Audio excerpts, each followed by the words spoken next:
Hi, everybody. Welcome to another episode of On Air. I'm joined today by Lauren McGuire. I'm really excited to have you on the show, Lauren. Thank you for joining us first and foremost. Yeah, thank you. Thanks for having me.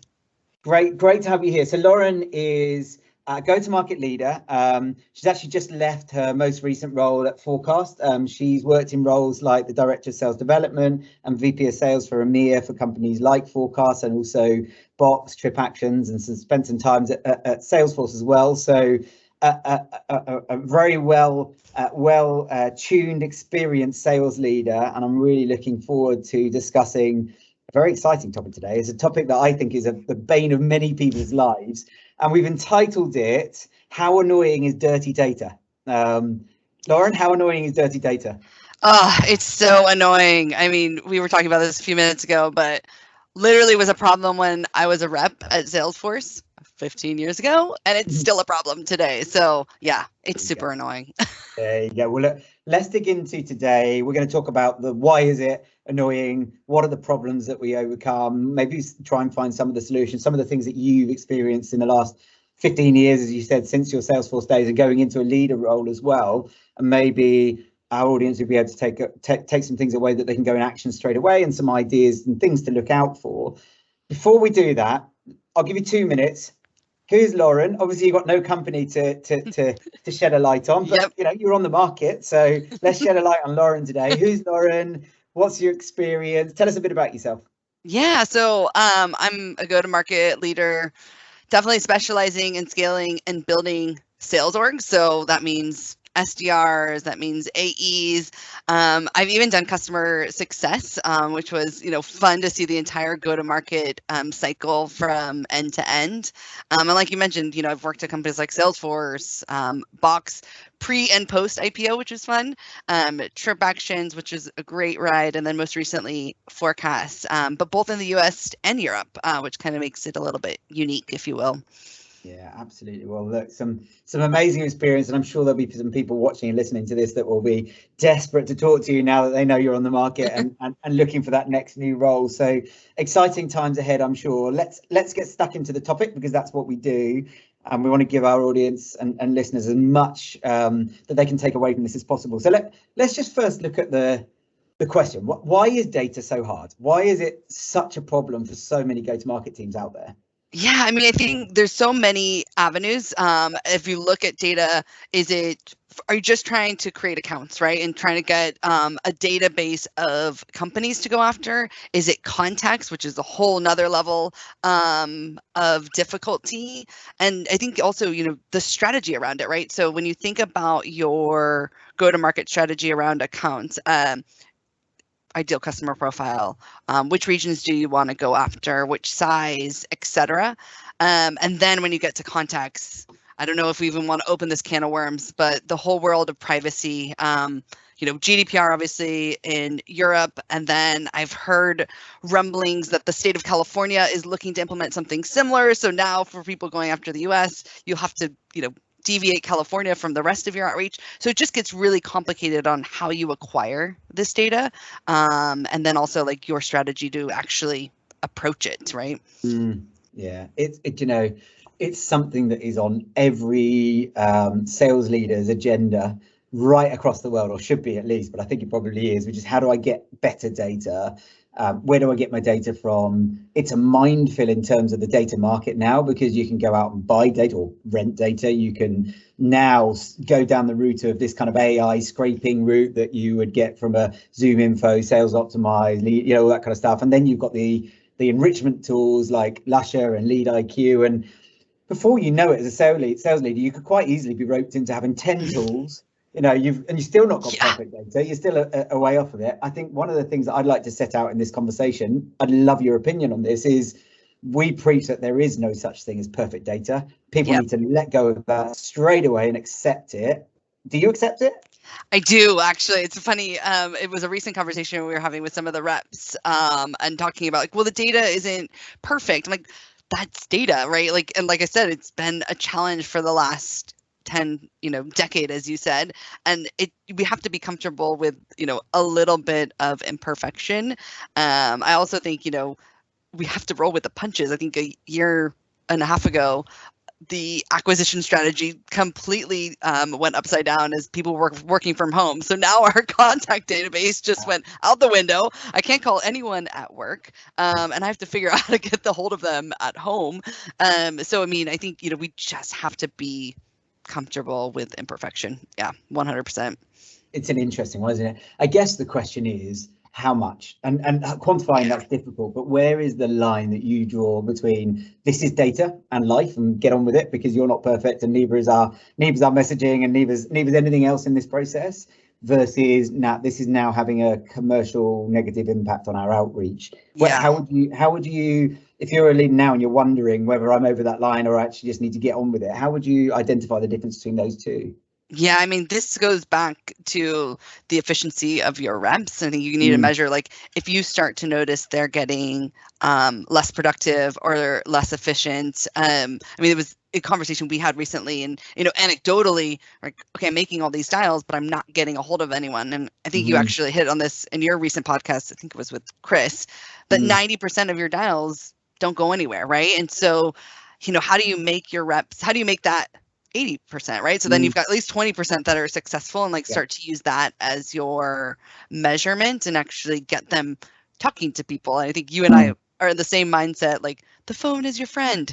How do we connect with more people live and actually, enable, in this case, SDRs and AEs that are prospecting to have a live conversation, because that's what they do well, right? Like, we're not marketers. Like, I would love to say I've nailed messaging, and I've dabbled and optimized and reiterated, but really where the team excels is in a conversation and just having that curiosity about the person, and telling them, like, hey, we might be a fit or we might not, but you can't do that unless you connect live, right? Absolutely. And I think talking to people, one of the things that you went straight to, which is great, because we're on the same page here, which is good to a degree, but sometimes it's good to debate as well. So we'll see if we can come up with one of those. Yeah. It's about number of conversations. So for me, that key metric, if you are having 15 conversations a day per rep and you're measuring that number, and I'm making that number up, it might not be right. Yep. And suddenly that's dropping at 8, data has to be something you look at.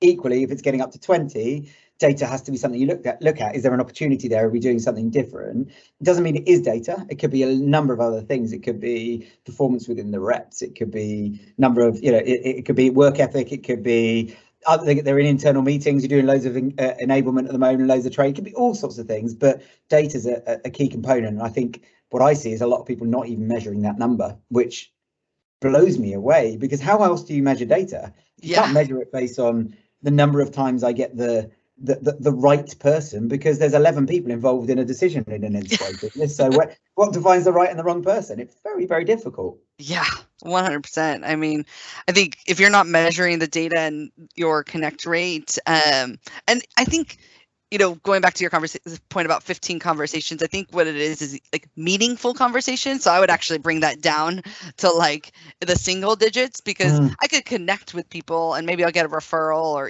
which is great. I think it's something worth measuring. But what I really want to know is, did you have a meaningful conversation and get, potentially a next step scheduled, or a future interest? Brand awareness is another one that we talk a lot about, but at least found somebody in our ICP that could potentially, use your product, right? It's interesting. There's a question we talk about a lot internally. Are you talking to people who could buy, not who will, and not who are going to, or who are interested, but who could, if they had the right problems right now? Are they big enough? Are they the right people within those organizations? Are they at the right stage in their business? How do you get that information, though? Because getting it from reps is anecdotal, and it always has an agenda behind it. Is there a way that you've seen of measuring data accuracy outside of just talking to reps and getting feedback, which, it's always a bit of a crutch, isn't it? Why are you not performing? Bad data. Yeah. I mean, it's really hard. I think for us, or for, when we were measuring, it was really around, we were measuring the connect rates. And then interesting enough, when you said about, talking to the right people, I call it the boomerang effect, where it's okay, we had a brand awareness conversation 6 months ago, and we put in an opportunity because we measure, stage 2 opportunities. So we know that was meaningful, but then it went close lost pretty quick, right? Because it wasn't actually entering into a sales cycle. But 6 months down the line, they come back in and they fill out an online form. And why did they fill out an online form? It's because they'd never heard of you before, but 6 months ago you called them, and now they have a need, and the pain has like escalated, deep enough that they're willing to come back inbound. I think that's actually where you can start to measure some, like, I'll call it the boomerang effect. And I think I've gone a little bit different than what your question was, but I think that's actually really, really important to measure the brand awareness, which then ties back to how important your data was, because you had a very meaningful conversation 6 months ago. No, I think it's a really good point. And look, again, sometimes it's about choosing what you measure and letting the data drive where to look and what to be looking for. We can't always give you the answers because it's different in every org, and every set of data is different. But if you're measuring and you're getting used to your numbers and your metrics, then you'll see the changes, and it will help you to ask the right questions.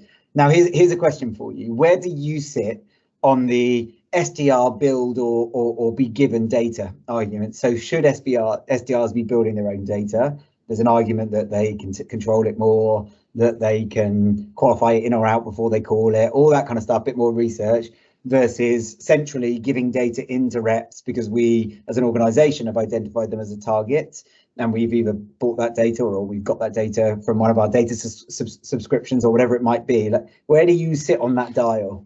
Yeah, I do lean heavier into the data set. I mean, obviously this was my topic and I'm very passionate about it. I do believe in order to get the efficiency, you do need to give like a starting list. I've done it in the past where it was just accounts, and then it's like, okay, go build. So at least there was like a swim lane, which is nice because then it kind of gives the best of both worlds. And then I've done it where, hey, we've given you accounts and, our top 3 persona contacts with, most likely work lines and email addresses, like go message to them.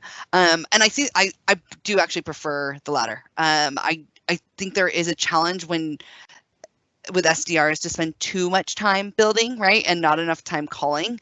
And I think that's a big challenge for me. And so I don't want to take away, because I actually know a lot of people that come to the SDR role came because they have that like creative mind and they want to be able to learn. And I think there is a lot that you can learn and research, but I think it goes back to kind of the 80-20 rule, right? Like, let's give you 80% of the way there and create really, really strong swim lanes, and give you 20% of creativity to kind of build and do what you need to do. But I do leave it into the data set like more than building. Yeah. Do you know what? It's funny. King of analogies over here. And I love an analogy. It's a bit like building a house.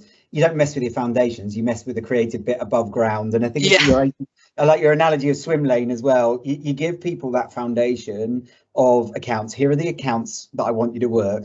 Be creative above that piece, right? And if you want to put something in there because it makes sense, and you see somebody out on LinkedIn posting content about a problem they got in their business, of course you need to go after that. But the core of your time is spent on this, because list plays an important part of strategy. And if you are leaving building data to your reps based on a completely open brief, we kind of like companies that look like this, off you go.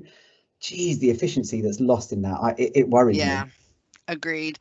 You actually bring up a good point. And I don't know if this exists already, but is there a tool that actually does the creativity or the research for you? You create these like, okay, these are the areas where we typically see us do really well. Like, when people are hiring at X%, or, data that you can pull from LinkedIn and then like kind of plug and play. I've played with these in the past with a couple different tools where they actually automate the like why now email. So I think there might be either there is a tool out there that I don't know about, or a potential for it's interesting.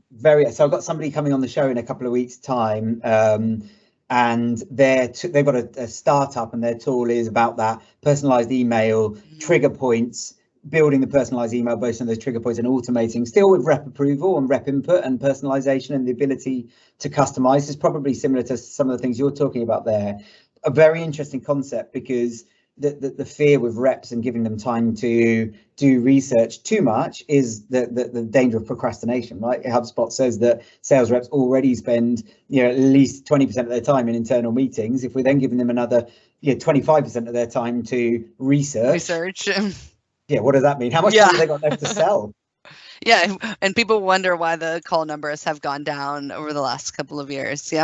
Totally. Yeah, absolutely. Do you know the other thing I've seen? Not sure if you've seen this in the past, is where you have a team of SDRs who are building their own data, and they're all building it from the same place because they've all been trained the same way. So they're in Navigator with the same search criteria, with the same thing, looking for new leads every day or every week or every month. And reps are going in, finding something, doing research on it, and then going to put it in the CRM and realizing that somebody's already working it. And before you know it, they've wasted half an hour looking for a lead that somebody's already working. And yes, it just fascinates me. You must have seen things like that that companies are doing.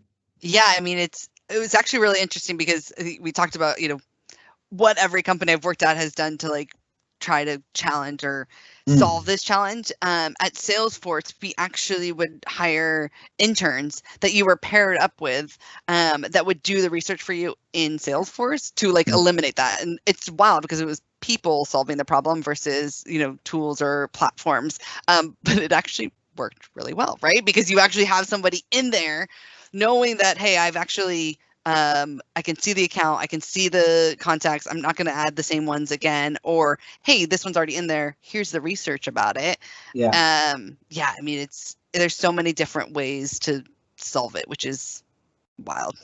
Yeah, and one of the things I think we wanted to touch on today was around direct dials and the value of direct dials. How can you get them? Where do you get them from? Why are they so important? What's your take on that? Oh, yes. And I mean, the sigh of relief. Yes, everyone loves a good direct dial. And I mean, it varies so much by region too, right? And I think in, the US, you find that a lot of people have extensions and you can call the main line and you can, dial by name and get to where you need to through a company line. I haven't found that as much in Europe, right? Like you actually need their direct number, or more importantly, now their mobile number. And that's a very sensitive, point of data because oftentimes it's their personal mobile number. And so, it gets really, really hard. I've found that, Lead IQ actually has quite a few mobile numbers. I just bought Lucia as well because I talked to a few other organizations, specifically in Europe, that found that the data for the region was better. And yeah, I mean, I think the challenge is that then you call that person, it's like, how did you get my mobile number? And I just tell my reps, just be honest. Got it from Lead IQ. They have a removal system on their website, and people appreciate the honesty of how you got their data. And I mean, I'm like the queen of submitting forms and just auto-filling whatever was on Google with my mobile number and my Gmail address or my work address or whatever it is. And I don't think twice about it. And I know someone has sold that data a million times. So, right, I think these people forget that, that little checkbox where I agreed to the terms, and I did not read what they were going to do with my data. How long have you got to spend reading that? I mean, honestly, if we actually read those, I don't think you'd be doing anything else in life, would you? Yeah, I don't know if this is the right thing to say, but I've just kind of accepted that my data is out there. And yeah, if a cold caller calls me, it's fine. I'm not going to be mad that you got my telephone number because I put it out there. Too right. Do you know what I'm learning from this then is when Lauren gets a new role, if she's got budget to spend, send her a contract because she won't read it properly. You can put whatever you like in it. It's fine. I will have internal counsel read it and procurement and whoever. But maybe. Thank God for internal counsel, eh? Isn't that brilliant? Yeah. I love it. Well, you've touched on a couple of tools there. Direct dial is amazing if you can get them. Very difficult in the UK and EMEA compared to the US. We've established that. Lusher, Lead IQ, some of the tools that you've seen out there. We've mentioned Cognism. I think a shout out to someone like Bohurst is quite a good tool as well. Yeah. None of these things come cheaply. All of them take budget. What would you say around the investment in tools for data? So I think one of the hardest things I've seen is that quite often senior stakeholders, founders, CFOs, they don't value the data in the same way because data by itself does nothing. And they think, well, the numbers are on company websites and we've got Sales Navigator and off we go. We can find companies there. Data is something you need to be investing money in. Where do you draw the line between too much investment and not enough investment?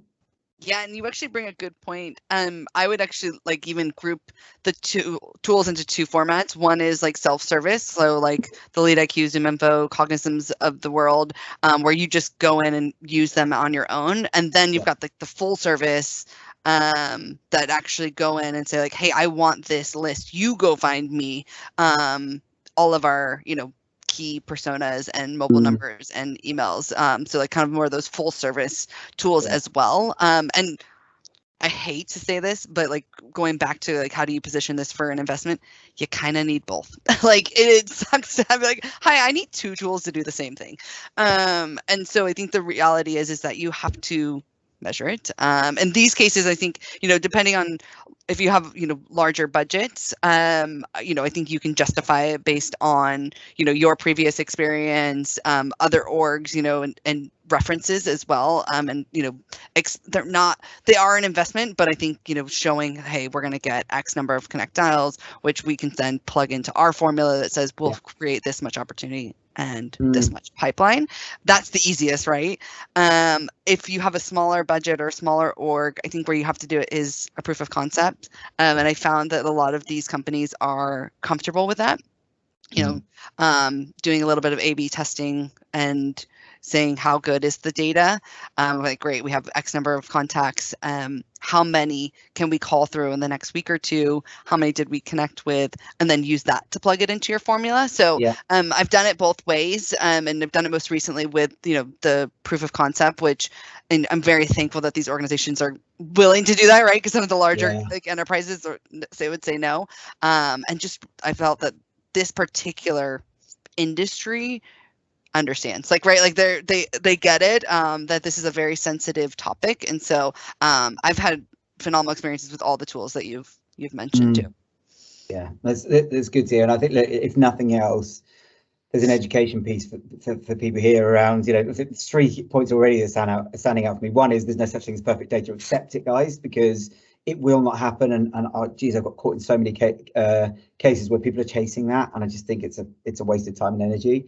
The second is that multiple tools, and the third is that we're naming some of the tools that you should go and talk to there. And I think all 3 of those are really, really positive takeaways. I like to think about, again, the analogy of sporting players. It's like buying an exceptional new player for your team, whatever sport it is that you follow, transfer fee of several millions of pounds or whatever it might be, and then not giving them a pair of boots to play in. Data's a bit like that. Reps are expensive nowadays, and we spend a heap on tools for them, enablement tools and engagement tools and all this kind of stuff. Then we induct them for a month or however long we do, and we invest in all that time and energy and cost to get them in seat, and then we go, off you go, have the wrong data to work with. What is it about that mentality? I just don't get it. I don't either, and it's it's a challenge because you try to explain that we need this data, we need to give them, it's almost like the old school phone book, like we need to give them something to start with. And oftentimes we're just like, oh, we'll just go acquire all of these accounts and contacts, go crazy, but we've, I guess, gotten a little more sophisticated in the last 15 years. We don't have to give them the phone book. We don't have to give them just open up the CRM. We can actually give them something to make them a little bit faster and, like you said, more efficient. It's interesting. So when you think about, let's say, a sales development team of 5, 6, 7, 8 reps, I would rather have good data than take a rep away. So, 1 fewer reps or 20% fewer reps will go much faster and further with the right data than adding an extra couple of reps on. But yet people will add reps without blinking an eye. They just kind of add them. Oh, we need a bit more. Let's add a few reps. And I get the sense that data feels misunderstood, that people just don't understand data. So it gets thrown into the too hard basket. And what I do understand is people and headcount. So we'll just push down that route.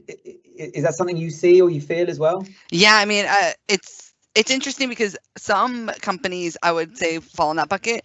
I've also seen companies that believe in the pod system, that actually have, so the SDR isn't the first line of defense, if you will. There's somebody who's building out the list that works at the company. So I mean, I mentioned the interns at Salesforce, but this is actually part of their infrastructure. And those types of companies have figured it out, right? They realize that I will be more efficient if I maybe a mix of what you just said, right? I'm putting a person on this challenge. And I think, I just don't know why we're still talking about this 15 years later. I'm like, we will be in 15 again. I know, exactly. Well, and I've been there, right? Like, my years at the beginning were a rep, and like, why was that so hard? Like, and why is it still so hard? Yeah, and there's just not enough understanding around it for people. I think, it's scary when you don't understand something, isn't it? And to ask what could be deemed to be a silly question as a sales leader kind of feels like you could be questioned, and I think that's always a scary moment. When you think about dirty data, so we started this conversation talking about how annoying is dirty data, and I think we've established it's annoying, right? It's really annoying. But I think for me, one of the questions that I'd ask reps is, why is data bad? So, what's happening on this at the moment? We're not getting much traction. The data's bad. My default is to say, well, what does that mean? What does bad data mean? And maybe we should try and just categorize what bad data is, because I think people assume that if we're not getting sales from it, it's bad data. Yeah. Actually, it could be bad data because the phone numbers are wrong, the core contact information is wrong. We've got other things like people have left the company and it's not up to date. There are other things that you see that you would determine as bad data. Yeah, I mean, I think those are the main ones. Also, I think in early orgs, it's like maybe we identified our persona incorrectly, and right, we put it into the system, and we're like, wait, we actually don't want to go after CFOs. We want to go after COOs, and now we've got 3,000 CFOs in our database. And I think you actually bring up another interesting point. I don't know if we were planning on going there, but we've talked a lot about acquiring the data, and I'm talking about Salesforce just as a CRM, like a database, but who actually is responsible then for cleaning that up, right? Like, we talked about me like moving different roles. And so like I'm sitting in somebody's Salesforce, box or at TripActions, and I haven't been there for years, right? And so who's actually responsible for moving people along and cleaning that up after it's been acquired, which is maybe a whole nother podcast, but yeah. Do you know what? And it's interesting because humans touch data all the time, and with every touch point from a human, there's risk of human error. I've seen programs run entirely built around dormant account data sets or previously engaged with or closed lost deals, only to get into it and find that the first 10 people you speak to say, sorry, who? No, that didn't happen. We didn't buy, or whatever. We were never customers. And it just shows the risk point across data and leads you back into rep training, processes, CRM as a tool, and how much importance do you put on that? Because you can't always be topping up data with new. You've got to be managing and being able to dip back in here and there. Exactly. And do reps understand why that's important? I don't think so. No, and I mean, I think in my case, I've always leaned heavy on sales operations to assist in that. But this might be a conversation, but we actually have the reps to start to tell us what's happening, because we weren't there, right? We don't know what the conversations, and the sales ops wasn't there either. And so if we start deleting this stuff, then maybe we delete good stuff. So we actually definitely I need to be better about sharing that. This is why it's important. Yeah. Yeah. You touched on something a minute ago around identifying your ICP in the first place.